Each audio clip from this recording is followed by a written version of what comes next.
ওকে, গল্পটা লিখেছেন Anton Chekhov. কেমন? অ্যান্টন চেকভ হচ্ছে একজন নাট্যকার। কি বললাম? ইনি মূলত নাটক লেখেন। এর আগের বছরে ওনার একটা নাটক ছিল ক্লাস 12-এ। কেমন? ওটা ছিল একটা ওয়ান অ্যাক্ট প্লে। কেমন? এই ওয়ান অ্যাক্ট প্লেটার নাম ছিল দ্য প্রপোজাল। ঠিক আছে? এই দ্য প্রপোজালে দুটো ক্যারেক্টার ছিল, একটা হচ্ছে নাতালিয়া, একটা হচ্ছে লোমো। এটা আমি বলছি কেন, এই দ্য প্রপোজালটা বুঝতে পারলে এনার নাটক লেখার পদ্ধতিটা বোঝা যাবে। ঠিক আছে? ইনি এমন ভাবেই নাটক লেখেন যেটার এন্ডিংটা কি হবে লোকে আগে থেকে প্রেডিক্ট করতে পারে না। এই দ্য প্রপোজাল গল্পটা খুব মজার একটা গল্প, যেখানে দুটো ক্যারেক্টার, একটা হচ্ছে লোমোভ আর একটা হচ্ছে নাতালিয়া। কেমন? এই লোমোভের বয়স হচ্ছে 35, এ ক্রিটিক্যাল এজ, এবং নাতালিয়ার বয়স হচ্ছে 25, এবং এরা রাশিয়াতে থাকে। এরা বেশ বড় লোক, বেশ রিচ পিপল। দুজনেরই প্রচুর জমি জমা রয়েছে, দুজনেই প্রচুর বড় লোক। এবং লোমোভের বয়স হচ্ছে 35, এ ক্রিটিক্যাল এজ। নাতালিয়ার হচ্ছে 25, এখন তাকেও বিয়ে দিতে হবে। 25 বয়স একটা মেয়েদের বয়সের জন্য ক্রিটিক্যাল। তার বাবা মানে নাতালিয়ার বাবা প্রচুর টাকা পয়সাওয়ালা, লোমোভের কিন্তু কম পয়সা নয়, সেও প্রচুর পয়সাওয়ালা। লোমোভের কিছু প্রবলেম রয়েছে, তার প্যালপিটেশন হয়, তার বুক ধড়ফড় করে। সে এমন একটা এজে রয়েছে, তার বুক ধড়ফড় করে, তাকে এক্ষুনি বিয়ে করতে হবে। এবং সে কোনো একটি সন্ধ্যাবেলা নাতালিয়ার বাড়িতে পৌঁছায়, তখন তার বাবা ওই যেখানে লোকে বসে ডাইনিং হল, সেইখানে বসে রয়েছে। সেইখানে গিয়ে লোমোভ এত সেজে গুজে যায় তার পাশের বাড়িতে, বাবা দেখে চমকে যায় যে এ আবার কেন, এবং এত সেজে গুজে পাশের বাড়িতে কি করতে এসছে? নিশ্চয়ই বেটা ধার চাইতে এসছে। কার বাবা ভাবে? নাতালিয়ার বাবা ভাবে। এরপরে লোমোভ গিয়ে ধীরে সুস্থে, কখনো কখনো ভয়, তাকে এই প্রস্তাবটা দেয় যে আমি আপনার মেয়েকে বিয়ে করতে চাই। দেখো, নাতালিয়ার বাবা একজন মেটেরিয়ালিস্টিক মানুষ, পয়সা নিয়ে খুব চিন্তা ভাবনায় থাকেন। তিনি ভাবেন লোমোভ আমার জন্য যথেষ্ট ভালো একজন জামাই। ব্যাংকারটা কেমন দেখো এখানে। দা ব্যাংকার হচ্ছে materialist, arrogant and impetuous, materialistic, morally bankrupt and self loathing. মানে দেখো এখানে ব্যাংকারটা হচ্ছে নিজের আত্মমর্যাদায় পরিপূর্ণ, অ্যারোগেন্ট মানে অহংকারী, পয়সাওয়ালা, অথচ সে পয়সার প্রতি তাচ্ছিল্য মনোভাব রাখে, কখনো কখনো জুয়া খেলে, কখনো কখনো বাজি ধরে। কেমন? তো ব্যাংকারের চরিত্রটা এখানে বর্ণনা করা হচ্ছে। এবং এই নাটকটা বা গল্পটা আমরা কার মুখ থেকে শুনবো? এটা এই ব্যাংকারের মুখ থেকেই আমরা শুনতে পাবো। এখানে দেখো আরেকটি ক্যারেক্টার, দুটো ক্যারেক্টার এই গল্পটার মধ্যে। আরেকটা ক্যারেক্টার কি দেখো, navy and idealistic, disciplined and intellectual, freedom and logic, ascetic, navy and idealistic, disciplined and intellectual, freedom and logic। দেখো এর বয়স কিন্তু 25। কেমন? আর এ যথেষ্ট বয়স্ক একজন লোক, এর কাছে প্রচুর টাকা, কিন্তু টাকার সঠিক ব্যবহারটা ও জানে না, ও অহংকারী, এবং ও সবে পয়সা কামানো শুরু করেছে। সদ্য একজন লয়ার, যে আইনের ব্যাপারে জানে, এবং যার কাছে ইন্টেলেকচুয়ালিটি আছে, যে লজিক দিয়ে জীবনকে বিচার করতে জানে, এবং যে এখনো অবধি স্বাধীন। ঠিক আছে? দেখো কি বলছে এরপরে। এরা দুজন, এই যে ব্যাংকার, এবার গল্প বলাটা শুরু করছে। কিরম গল্প? ও চলে যাচ্ছে তার কোনো একটা জীবনের অতীতের একটা সন্ধ্যায়। কেমন? যেখানে সে মদ্যপানের আসর হোস্ট করত, প্রচুর মদের ফোয়ারা ছুটতো, অনেক লোক তার বাড়িতে আসতো। এখন এ কিন্তু বয়স্ক। যখন গল্পটা আমাদেরকে শোনাচ্ছে ব্যাংকার, তার জীবনের অনেকটা সময় কিন্তু সে পেরিয়ে এসছে, এবং অতীতের একটা ঘটনাকে এই দা বেট নাটকের মধ্যে দিয়ে তিনি বলছেন। কে বলছেন? এই ব্যাংকারটি। তখন তার প্রচুর পয়সা ছিল, পয়সা কড়ি থাকার জন্য একটি পার্টি তিনি হোস্ট করেছিলেন, যে পার্টিতে অনেক লোক এসেছিল, মদের ফোয়ারা ছুটছিল, এবং এই লয়ার কিন্তু ওই পার্টিতে উপস্থিত ছিল। সেখানে তারা কি নিয়ে কথা বলছিল? সেখানে তারা বলছিল যে ক্যাপিটাল পানিশমেন্ট দেওয়া উচিত কি না। আমাদের এই পৃথিবীতে এই যে কোনো শাস্তি হিসাবে কাউকে ফাঁসি দেওয়া হয়, বা কারোর দিকে পাথর ছুঁড়ে তাকে মেরে ফেলা হয়, বা আগে গিলোটিনে গলা কেটে দেওয়া হতো, কেমন? এই যে ক্যাপিটাল পানিশমেন্ট, এটা কাউকে দেওয়া উচিত কি না? কেউ বলল উচিত, কেউ বলল উচিত নয়। এই কোশ্চেনটা করেছিল ব্যাংকার, যে ক্যাপিটাল পানিশমেন্ট দেওয়া উচিত কি না। তখন এই লয়ার হাত তুলে একটা কথা বলেছিল যে ক্যাপিটাল পানিশমেন্ট দেওয়া উচিত নয়। প্রথম কথা, এটা খ্রিস্টান ধর্ম বিরোধী। দ্বিতীয় কথা, যেভাবে হোক যদি মানুষটার জীবনটা বেঁচে থাকে সেটা অনেক, তো তাকে কি গোটা লাইফ ইমপ্রিজনমেন্ট দেওয়া হোক। অর্থাৎ ইনি ক্যাপিটাল পানিশমেন্টের বিরোধী ছিলেন। তিনি বলেছিলেন যে লয়ারটা, ক্যাপিটাল পানিশমেন্ট দেওয়ার দরকার নেই, মেরে ফেলার দরকার নেই, যাবজ্জীবন কারাদণ্ড দেওয়া যেতে পারে, তবে মানুষটা বেঁচে থাকবে। মেরে ফেলার তাকে কোনো অধিকার নেই, যেহেতু আমরা জন্ম দিতে পারি না, মানুষ তৈরি করতে পারি না, সুতরাং কাউকে আমার মেরে ফেলার অধিকার নেই। এটা কে বললো? ব্যাংকার বললো। ঠিক আছে, এই সরি লয়ার বললো। এই কথাটা কে বললো? লয়ার।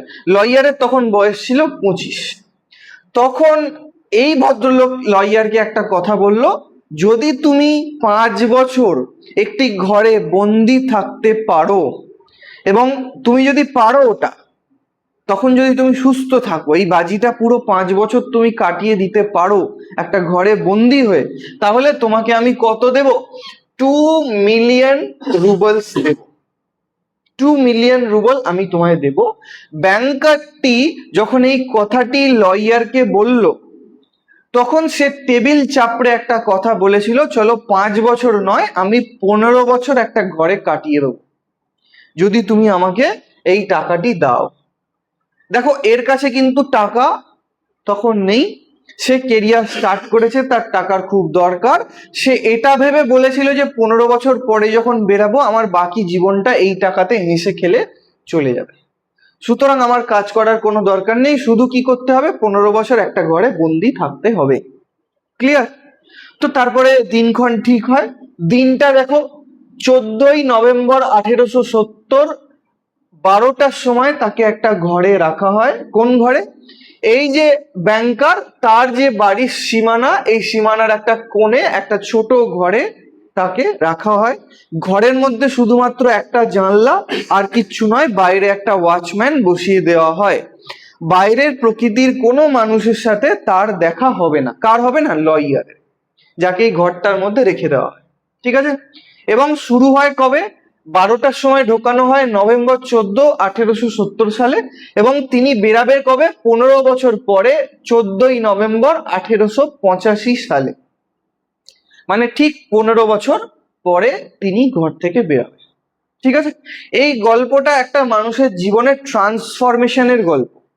কিভাবে একটা মানুষ একটা ঘরে একা থেকে তার মানসিক পরিবর্তন হয়, এটার গল্প।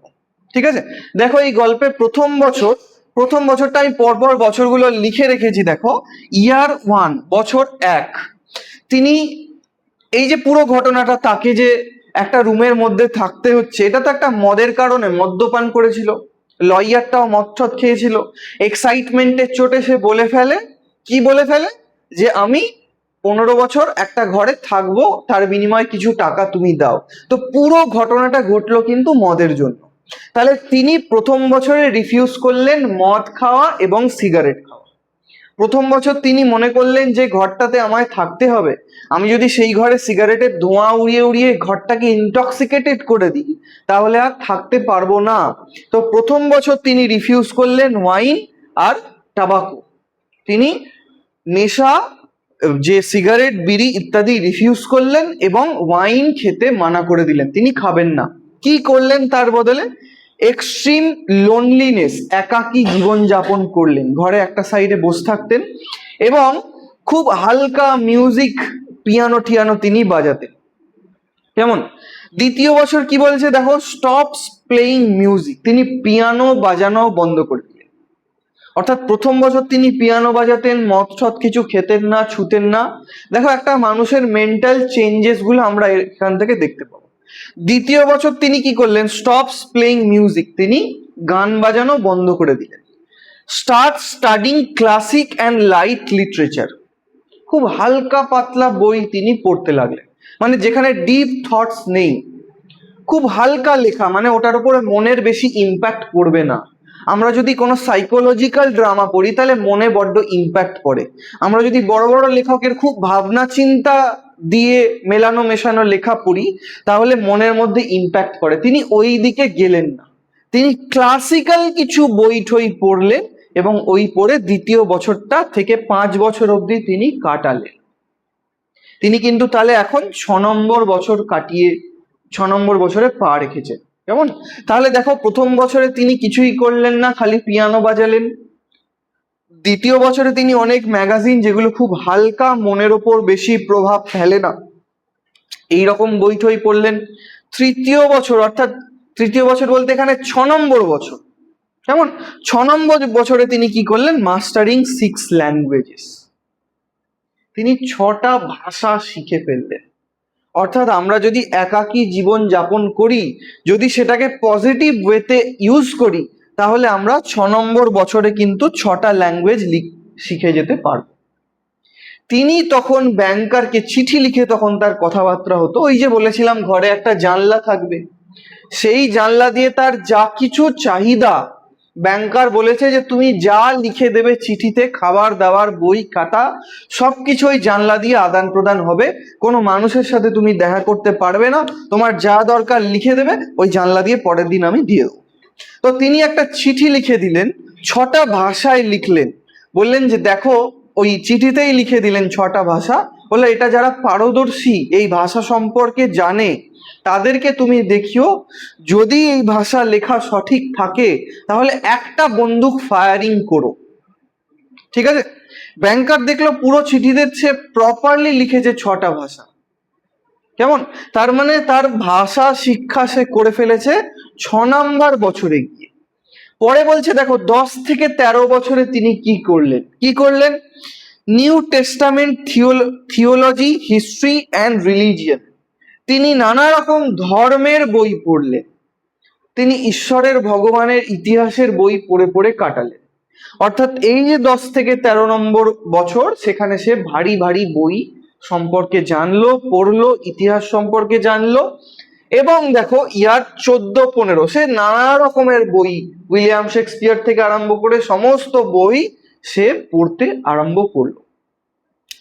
এবার এতদিনে কি হয়েছে স্যার, যখন 15 বছর হতে চলেছে, তখন আর কিছুদিন বাকি এই লয়ারের রিলিজ করতে। অর্থাৎ লয়ার কিন্তু 15 বছর কাটিয়ে ফেলেছে, এই ডেটটা আসতে হয়তো আর 5-6 দিন বাকি রয়েছে। তখন এই ব্যাংকার রিয়েলাইজ করে যে সে জুয়া খেলে খেলে তার ব্যাংকে এতদিন যত টাকা জমানো ছিল সমস্ত টাকা সে খরচা করে ফেলেছে। যদি এই 2 মিলিয়ন রুবেল তাকে দিয়ে দেয়, তাকে বলতে এই লয়ারকে দিয়ে দেয় প্রতিজ্ঞা স্বরূপ, তাহলে তাকে পথে বসতে হবে।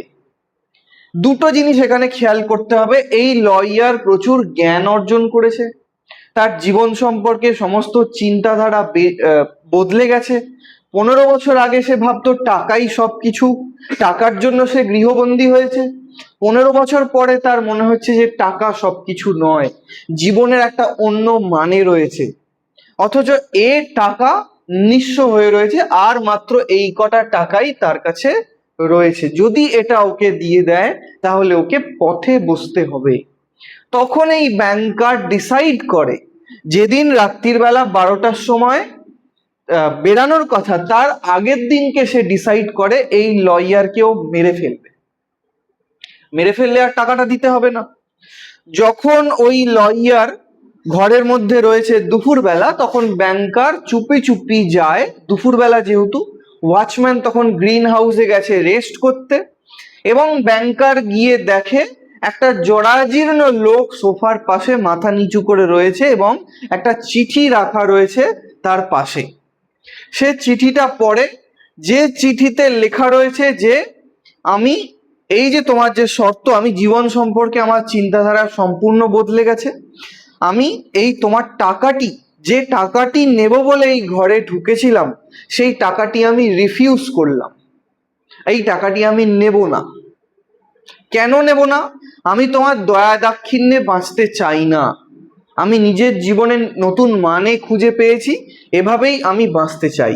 কিন্তু তুমি যেহেতু লোকের কাছে ছোট হয়ে যাবে, তাই জন্য আমি কি করব, আমার যে বেরানোর সময় তার 5 ঘন্টা আগে আমি বেরিয়ে যাব, যাতে করে তুমি লোককে বলতে পারো ও শর্ত পুরোপুরি রাখিনি, 5 ঘন্টা আগেই বেরিয়ে গেছে, সুতরাং তোমায় কিন্তু টাকাটা দিতে আমায় হবে না।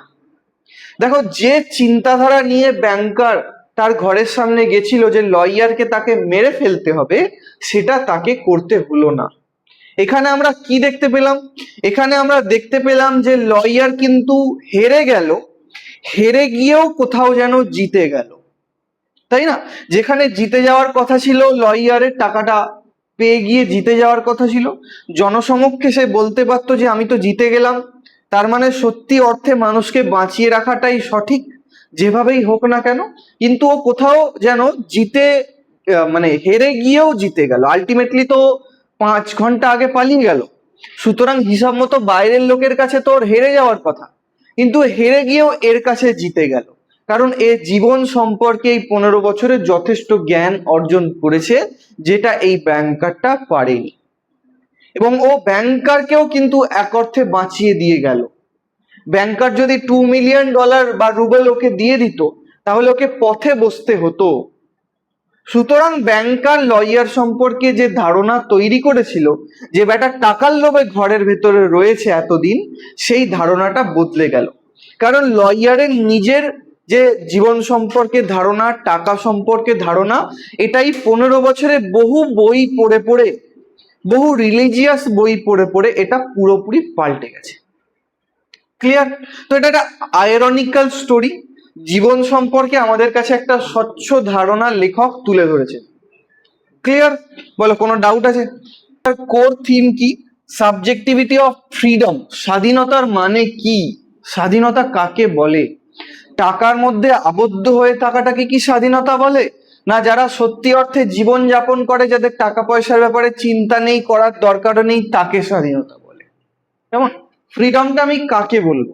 এই যে ধরো আমাদের স্কুলে শেখায় যে চাকরি করো, পড়াশোনা করো, তারপরে চাকরি করো, চাকরিতে গিয়ে আবার শেখায় যে বেশি করে খাটো, বেশি টাকা রোজগার। তাহলে জীবন কি সেটা? নাকি জীবন স্বাধীনভাবে ঘুরে বেড়ানো, জীবনকে উপভোগ করাটাই জীবন? কেমন? এখন দেখবে তুমি যত বড় হবে, অফিসে একটা কথার প্রচলন হবে যে প্রোডাক্টিভিটি কাকে বলে, একটা কত প্রোডাক্টিভ ডে তৈরি হয়। অফিসের বস বলবে যত অফিসের হয়ে কাজ করবে, ভালো ইনোভেশন করবে, ভালো স্ট্র্যাটেজি তৈরি করবে, প্রচুর কাজ করবে, সেটা একটা প্রোডাক্টিভ ডে।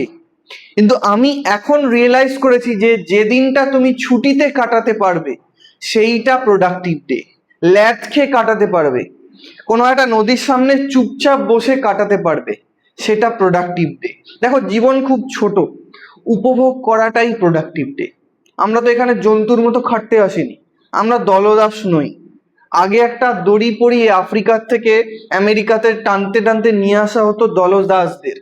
দাসকে কাজ করার জন্য, যারা আফ্রিকার কৃষক ছিল, মজুর ছিল, তাদের টেনে হিঁচড়ে বেচে কেনে নিয়ে আসা হতো আমেরিকাতে। তো সেই গলার দড়িটাই আজকে টাইতে রূপান্তরিত হয়েছে। স্যুট বুট পরে লোকে অফিসে টাই বা আই কার্ড পরে যায়। আদতে কি ওরা প্রোডাক্টিভিটি করে? আদতে কি ওদের জীবনের কোনো স্বাধীনতা আছে? নাকি স্বাধীনতা আছে সেই লোকটার যে দিনের বেলা সকাল 9টা থেকে বিকেল 5টা অবধি ঝালমুড়ি বা চা বিক্রি করে টাকা কিছু পকেটে নিয়ে বউ বাচ্চার সাথে বাকি সময়টা কাটায়, স্পেন্ড করে।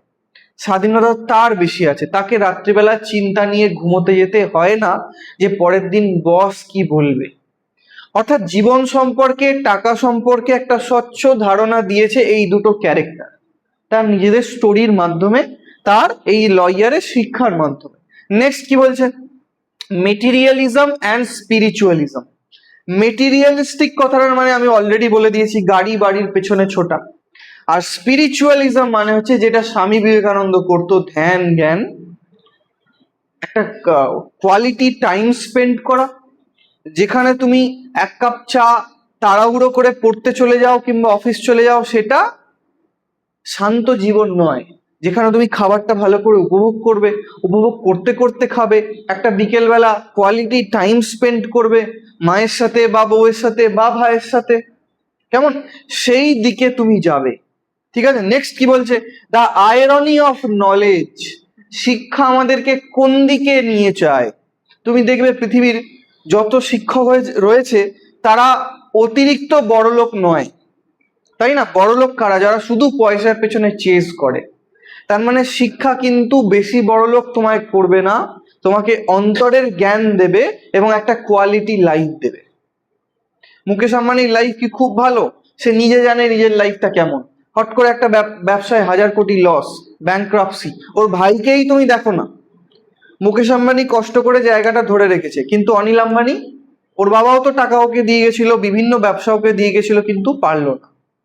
তার মানে টাকা সব নয়, আক্ষরিক অর্থে টাকা যেমন ভালো কিছু আনে, তেমন টাকা, তার একটা টাকার চাপ আছে, তাই না? তো এই গল্পটা টাকার চাপ এবং স্বাধীনতার যে সময় উপভোগ, এইটা নিয়ে গল্পটা। কি বলছে দেখো, দ্য বেট ফার্স্ট পাবলিশ হয়েছে কবে? জানুয়ারি 1, 1889। এই যে ভদ্রলোক, তিনি বেঁচে ছিলেন কবে? 1860-এ জন্ম, 1904-এ মৃত্যু। রাশিয়ান প্লে রাইট ছিলেন। প্লে রাইট কথাটার মানে নাট্যকার, বানানটা দেখতে হবে। এবং অ্যান্টন চেকভ, বানানটাও কিন্তু দেখতে হবে। পরীক্ষাতে অপশানে বিভিন্ন রকম বানান দেবে, চেঞ্জ করে করে দিতে পারে, বানানগুলো কিন্তু সব খেয়াল রাখতে হবে, ঠিক আছে? তার লেখা দেখো, the Seagull, uncle Vanya, three sister, the cherry orchard, এগুলো তার বিখ্যাত নভেল। কেমন বলো, কোনো ডাউট আছে?